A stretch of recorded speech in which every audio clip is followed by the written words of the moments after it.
ভেঙেছে, আমি বাইরে থাকলে আমাকে মারতো। শুভেন্দু অধিকারী ময়ূক রঞ্জনকে তাড়া করে মারো। হিন্দু এলাকায় তৃণমূল নিষিদ্ধ হবে।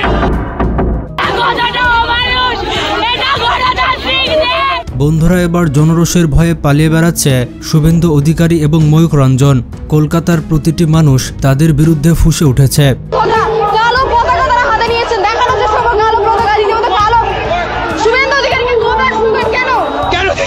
ওই হিন্দু মুসলমানের লড়াই বাঁধাচ্ছে, এই জন্যই হবে ও কেন মুসলমানদের অপরাধ কিনা করছে সেইটাই চাই আমরা দেখতে।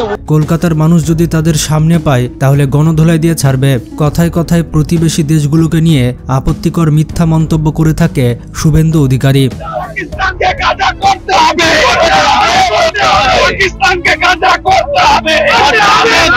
এছাড়া হিন্দু মুসলিমের মধ্যে বিভেদ ছড়িয়ে নিজের দেশের মুসলিমদের অপমান করাই তার মূল কাজ। ধর্ম নিয়ে বিভেদ করে ব্যবসা থাকবে না, অন্য ব্যবসা হবে, তখন অন্য লাইনে যেতে হবে। আমাদের কিছু ভাবার কি আছে? মোদিবাবু এখন ভিসা দিচ্ছেন, আমরা কি করব? আমাদের কিছু করার আছে? ওনার হাতেই তো ক্ষমতা। শুভেন্দুর কথাগুলো শুনলে মনে হবে তিনি যেন প্রতিদিন গোবর আর গোমূত্র পান করেন। সব সময় হিন্দু হিন্দু বলে চিৎকার চেঁচামেচি করে নিজ দেশের মুসলিমদের উপরে নির্যাতন নিপীড়ন চালায়। ভারতবর্ষের কাছে যে মডার্ন ড্রোন আছে না, কোনো ম্যান পাওয়ার লাগবে না। This is Bharatvarsha, this is Narendra Modi. শক্তিশালী দেশ, শক্তিশালী রাষ্ট্রপ্রধান। এরা এখানে আমাদেরকে চুলকাতে আসছে। চুলকাতে আসবেন না, চুলকাতে আসবেন না। হাতি চলে বাজার, কুত্তা ভোঁকে হাজার। ধর্মের নামে শুভেন্দু অধিকারী হিংসা বিদ্বেষ ছড়িয়ে দিচ্ছে। তার এই বিদ্বেষমূলক বক্তব্য হিন্দু মুসলিম সহ কলকাতার মানুষদের মধ্যে বিভেদ ছড়িয়ে দিচ্ছে। নন্দীগ্রামের গুন্ডা, বিজেপির সেই গুন্ডাটা কই কই? ও বেশি মস্তান হয়ে গেছে, ওকে গুন্ডামি করতে দেবো না। হিন্দুরা জোট বেঁধেছে যে এই বিজেপির শুভেন্দু অধিকারী, গরুকে শুভেন্দু অধিকারী মাথা নিচের দিকে পা উপরের দিকে করে চামড়া তুলে পিস পিস পিস পিস করে বাংলার মাটিতে গণতান্ত্রিকভাবে। তাই শুধুমাত্র মুসলিম নয়, এবার তার বিরুদ্ধে রাস্তায় নেমেছে হিন্দুরাও। কারণ সে হিন্দু মুসলিমের মধ্যে সম্প্রীতি নষ্ট করছে। শুধুমাত্র শুভেন্দু অধিকারী নয়, কলকাতার রিপাবলিক বাংলার যে টিভি চ্যানেল রয়েছে সেখানে কিন্তু একটি হকার সাংবাদিক রয়েছে। পাকিস্তান কখনো মিসাইল স্ট্রাইক করে, কাল স্বর্ণ মন্দিরের শহর অমৃতসরে মিসাইল স্ট্রাইক করেছিল। অমৃতসর ইতিহাসে প্রথমবার অমৃতসর ব্ল্যাকআউট হয়ে যায়।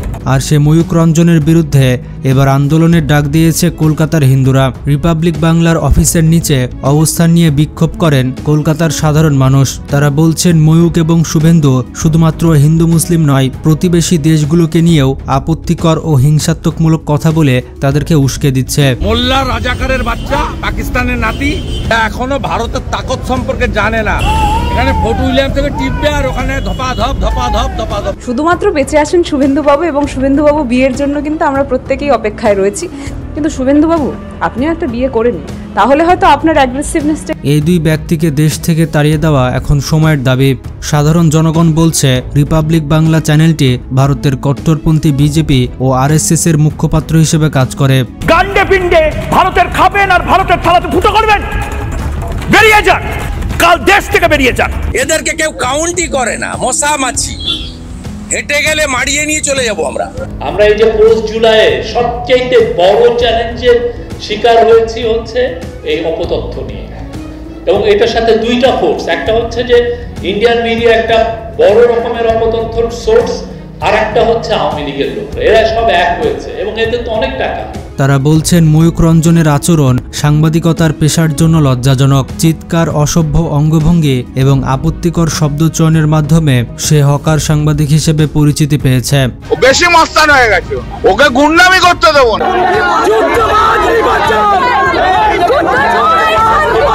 তার এমন কার্যকলাপে শুধুমাত্র বাংলাদেশের সুনাম নয়, বরঞ্চ ভারতের সংবিধানের মান ক্ষুণ্ণ হচ্ছে। বন্ধুরা, বাংলাদেশকে নিয়ে শুভেন্দু অধিকারী এমন সব কথাবার্তা বলে যেন মনে হবে কালকে ট্যাঙ্ক নিয়ে ঢুকে পড়বে বাংলাদেশে। মাঝে মধ্যে বলে থাকে চট্টগ্রাম দখল করবে, বর্ডার ঘেরাও করে ফেলবে। এই সকল উল্টাপাল্টা কথা বলে উস্কানি দিয়েছিল বারবার। বিরোধী দলনেতা শুভেন্দু অধিকারীর উস্কানিমূলক মন্তব্যের বিরুদ্ধে চাকুরিয়া থানায় লিখিত অভিযোগ দায়ের করলেন।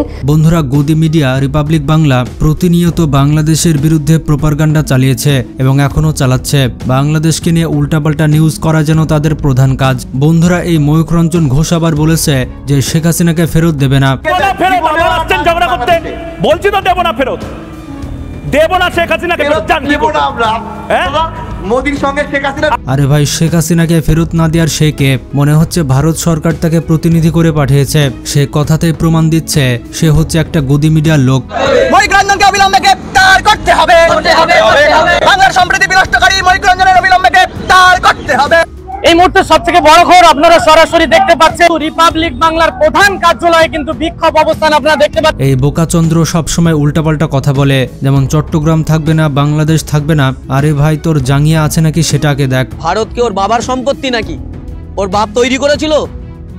ময়ূখ রঞ্জন ঘোষ, আপনাকে বলছি, আপনার বাবার কি সম্পত্তি ভারত?